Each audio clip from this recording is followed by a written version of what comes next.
Hey folks, I have a great recipe here for you today. It's a very easy one.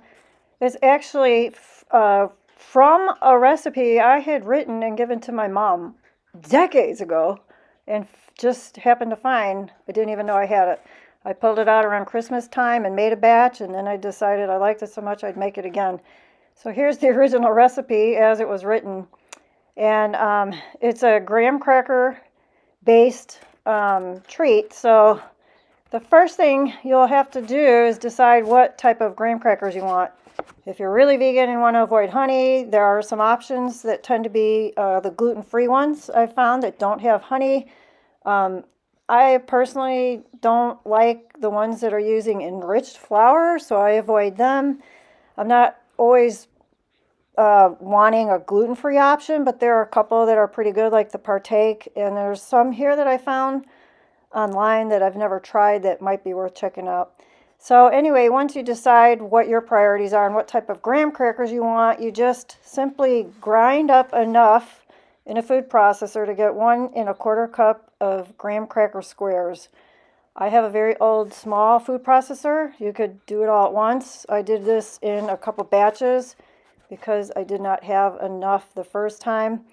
But a classic box of graham crackers will have 2 packages within it, like the Annie's box did, and I don't even think you need the entire one of a cellophane wrapped package, maybe 8 to 10 of those double squares.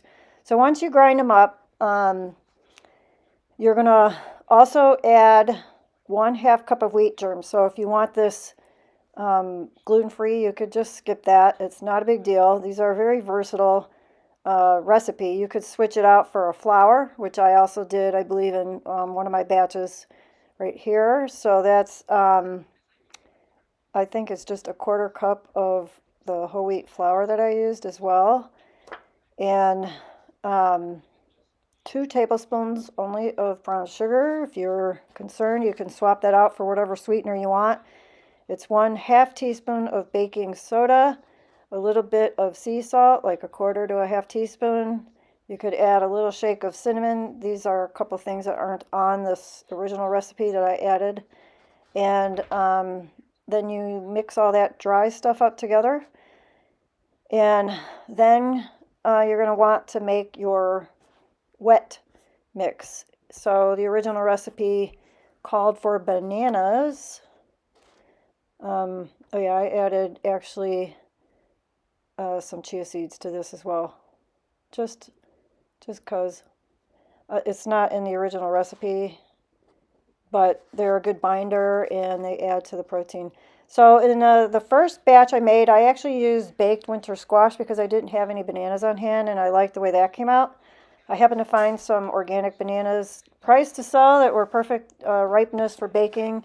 It used about 3, and you want to get 1 cup of mashed bananas.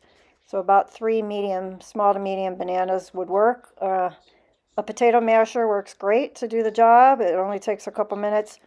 Then you want 1/3 cup of peanut butter. You could swap that out for almond butter or whatever you like. I actually, to save on the fat content, to lower the fat, I used PB2, and I blended it with apple cider, which makes a really great flavor. So to get that consistency, that's like a real spreadable peanut butter, I believe it's about a tablespoon more of the cider to the peanut butter. So I used 1/4 cup. The recipe calls for 1/3 cup. So I used 1/4 cup of the PB2 as well as of the cider. And then I added, I believe I added 2 tablespoons of the apple butter as well. And there's, I use this for 2 reasons. And that is in part to swap out 1 of the 2 tablespoons of oil that were in the original recipe. If you're really a no oil person, you can just sub out both tablespoons of the oil, but I used 1 to keep it kind of moist. And I did add a little splash of vanilla, maybe up to a teaspoon. So then you just want to mix all that up. And if you swap out the bananas, you could use canned pumpkin as well as already baked winter squash, works just as well. And that's almost about it. You want to combine all of this. It'll make a nice little batter.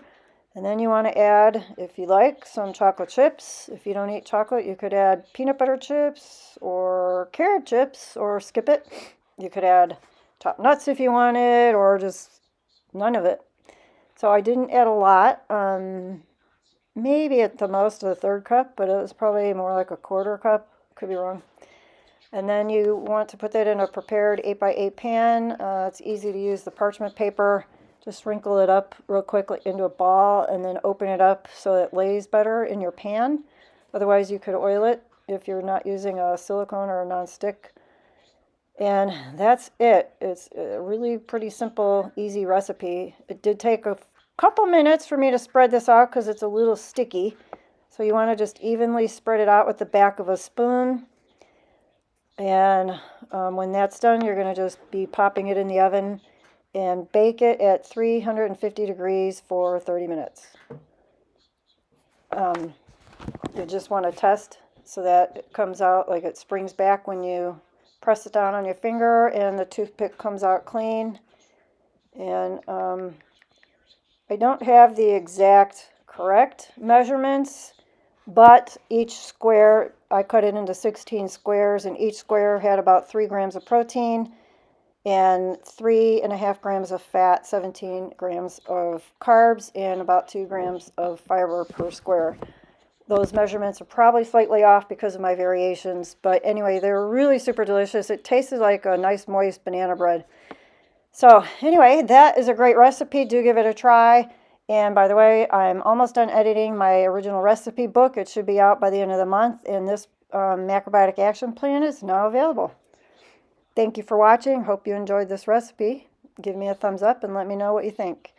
And I look forward to seeing you again in the next video. Take care.